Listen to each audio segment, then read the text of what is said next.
السلام علیکم۔ آج کے لیکچر ہم برصغیر کے نظام تعلیم کے جو نمایاں پہلو تھے اس کے باقی جو دو پہلو تھے وہ آج پڑھ رہے ہیں، ایک جائزہ، دوسرا نظم و نسق۔ پہلے جائزے کے بارے ہم دیکھ لیتے ہیں کہ برصغیر جو پاک ہند میں مسلمانوں کا نظام تعلیم تھا اس میں کوئی باقاعدہ جائزے کا نظام تو موجود نہیں تھا، لیکن اساتذہ بچے کی تعلیمی کارکردگی کی بنیاد پر ان کا جائزہ لے کے ان کو اگلی کلاس میں یا اگلے درجے میں منتقل کر دیتے تھے۔ ابتدائی تعلیم میں یہ تھا کہ بچوں کے لیے آموختہ کا نظام تھا۔ آموختہ کہتے ہیں کہ بچوں کا پچھلا سبق سنا جاتا ہے، جو انہیں پڑھایا تھا ان کو سنا جاتا ہے، یہ جانا جاتا ہے بچوں کو کتنا یاد ہے، اور معلم ہفتے میں ایک دن آموختہ کے لیے مقرر کرتے تھے، جس میں اس بات کا جائزہ لیا جاتا تھا کہ بچوں کا حافظہ کتنا مضبوط ہے، بچے کتنا سبق یاد رکھ سکتے ہیں اور کہاں تک انہیں یاد ہے۔ جبکہ اعلیٰ جو تعلیمی ادارے تھے وہاں تدریس کے دوران سوالات و جوابات، جو بحث و مباحثے کا ہم نے پہلے پڑھ چکے تھے وہ، یا مذاکرے، مناظر وغیرہ جائزے مقاصد کو پورا کرنے کے لیے استعمال کیے جاتے تھے۔ اس زمانے میں ہم دیکھتے ہیں کوئی باقاعدہ امتحانات کا نظام تو نہیں تھا جیسے کہ آج کے دور میں ہے۔ استاد سے یہ تھا کہ آزمائشی سوالات پوچھ لیتے تھے اور ان سے ان کے طلباء کی قابلیت کا اندازہ ہو جاتا تھا،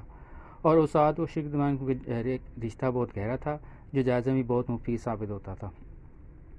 اور اسی کی بنیاد پر انہیں صنعت فضیلت عطا کیا جاتا تھا کہ بچوں کو اگر سوالات کے جوابات دے رہے ہیں، انہیں سمجھ آ گئی ہے تو انہیں اگلے درجے میں منتقل کر دیا جاتا۔ جبکہ سلاطین دہلی اور مغلیہ عہد میں سالانہ امتحان کا کوئی نظام تو نہیں تھا، لیکن طلباء کی ترقی کی نمائش کا باقاعدہ ہوتی تھی۔ جائزے کے علاوہ ہمیں برصغیر کی تعلیمی تاریخ میں رسمی امتحانات کا ذکر بھی ملتا ہے۔ ولی بیجاپور محمد عادل شاہ نے سالانہ امتحانات کا طریقہ رائج کیا، اور یہ امتحانات ذی الحجہ کے مہینے میں لیے جاتے تھے، اور اس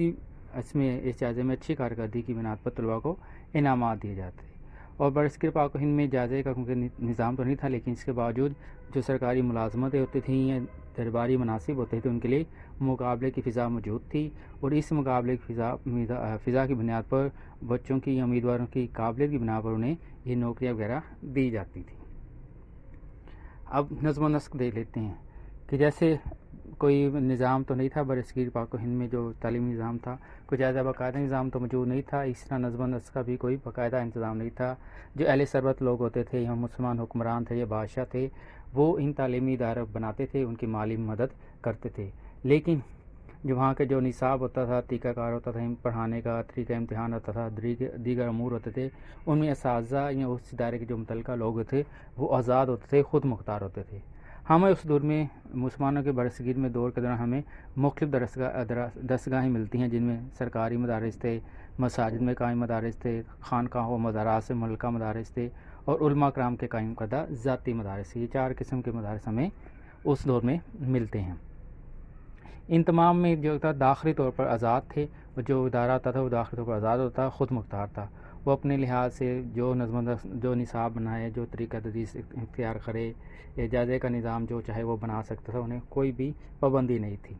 ہاں، جو بادشاہ تھے، علماء تھے، ان کی مالی مدد کرتے تھے، سرکاری ادارے بھی تھے، وہاں بھی سرکار صرف ان کو مدد فراہم کرتی تھی، لیکن ان کے انوالومنٹ یا ان کا حصہ نہیں تھا، وہ اس میں اپنا حق ادا نہیں کرتے تھے، مثلا یعنی کہ وہ نصاب بنانے میں یا جائزے میں یا ٹیچر کا مقرر کرنے میں، انتخاب کرنے میں ان کا کوئی حق نہیں تھا۔ اس وہاں تعلیم کے لیے کوئی عمر نہیں تھی، کوئی شرط نہیں تھی، ٹھیک ہے، کوئی پابندی نہیں تھی، اور عربی مدارس میں یہ تھا کہ شوال کے مہینے میں داخلے ہوتے تھے، اور ان میں اوقات کوئی پابندی نہیں تھی۔ اس طرح یہ بھی نہیں تھا، درجے کا بھی کوئی طے نہیں تھا کہ اتنے عرصے کے بعد، مدت کے بعد ایک بچہ اگلی کلاس میں جائے گا۔ جب ایک درجے کا نصاب پڑھ لیتا تھا پھر اگلے کلاس میں اس کو منتقل کر دیا جاتا تھا۔ استاد اور شاگرد کا تعلق بہت اچھا تھا، جو بچے تھے شاگرد تھے استاد کا احترام کرتے تھے، اور استاد بھی اپنے شاگردوں کے ساتھ بڑی محبت کا احترام کرتے تھے۔ اس سے ان کا نظم و نسق نظام بہت بہتر تھا، آج کے لحاظ سے بہت بہتر تھا۔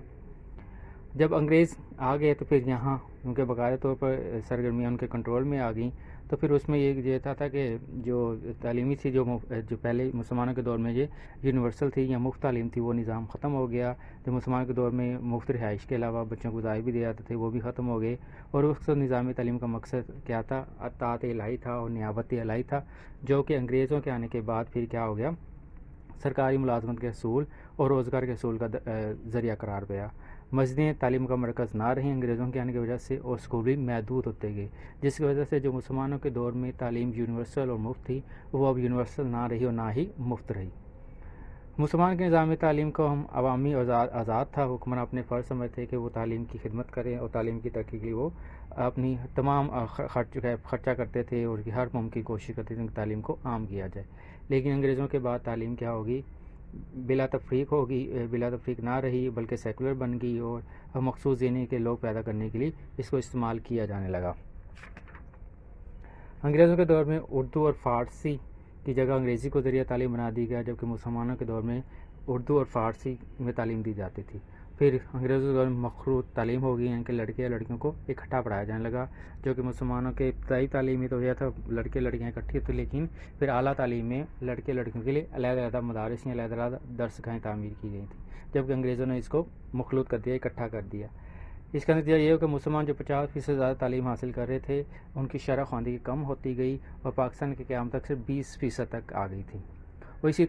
تعلیمی کمی کی وجہ سے پاکستان جو ہے بے شمار قدرتی وسائل اور وسائل جو تھے ان کے ذرائع وسائل ہونے کے باوجود بھی معاشی طور پر ترقی نہ کر سکا اور پیچھے رہ گیا. اور جس وجہ سے اسی سب سے بڑا یہ تھی کہ تعلیم آزادانہ اور یونیورسل نہ رہی اور مسلمان تعلیمی دور سے پیچھے ہوتے گئے، اور یہ ان کی ناکامی کا، یعنی کہ ان کی پست کا یا تعلیمی ترقی کے لحاظ سے یا معاشرتی ترقی کے لحاظ سے معاشی ترقی کے لحاظ سے پیچھے رہنے کی وجہ رہ گئی تھی.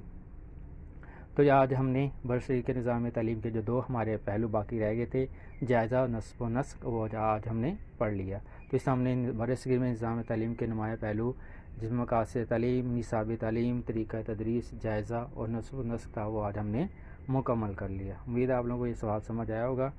پھر بھی کوئی آپ کو مشکل پیش آئے کا سوال ہو تو آپ پوچھ سکتے ہیں. السلام علیکم.